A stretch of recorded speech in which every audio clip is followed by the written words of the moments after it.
Cheat on your wife with mine? I'll burn your life to the ground.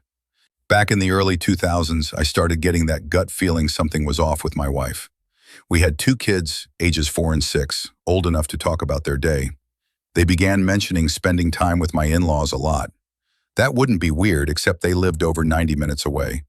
And my wife was taking them there 3 times a week, basically every day when she wasn't working. When I asked her, she brushed it off, but she was never good at lying. So, I did some digging.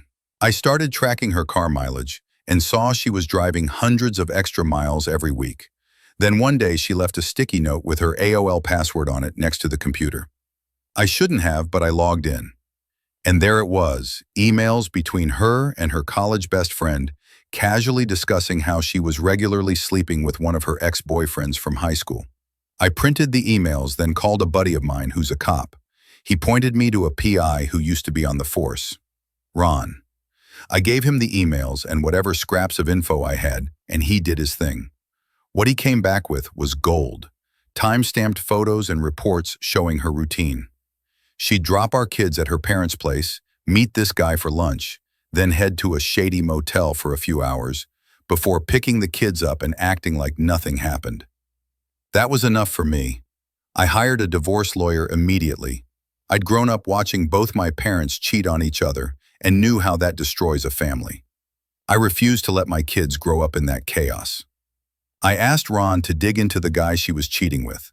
Turned out his name was Bob. He was married and had 3 kids and worked as VP of sales for a company owned by his father-in-law. The same day my wife was served divorce papers at her job, I had Ron drive over and hand-deliver the full dossier to Bob's wife.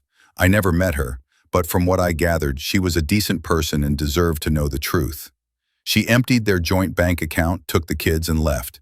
Her dad fired Bob on the spot. Oh, and since her parents owned the house they lived in, evicted. According to court records and public filings, their divorce was absolutely nasty. Bob tried going back to the house, ended up fighting with his wife, and got his nose broken by her brother. Restraining orders, police reports, a couple charges, dude's life went up in flames. Last I heard, Bob skipped town, can't find him anywhere online. Meanwhile, his ex-wife bounced back strong, took a job at her dad's company, and eventually took it over. As for me, I kept my focus on the kids. I didn't engage with my ex unless it was about them. And once they were grown, we stopped talking entirely. No drama, no hatred, just nothing. She's their mom, and that's all that matters now.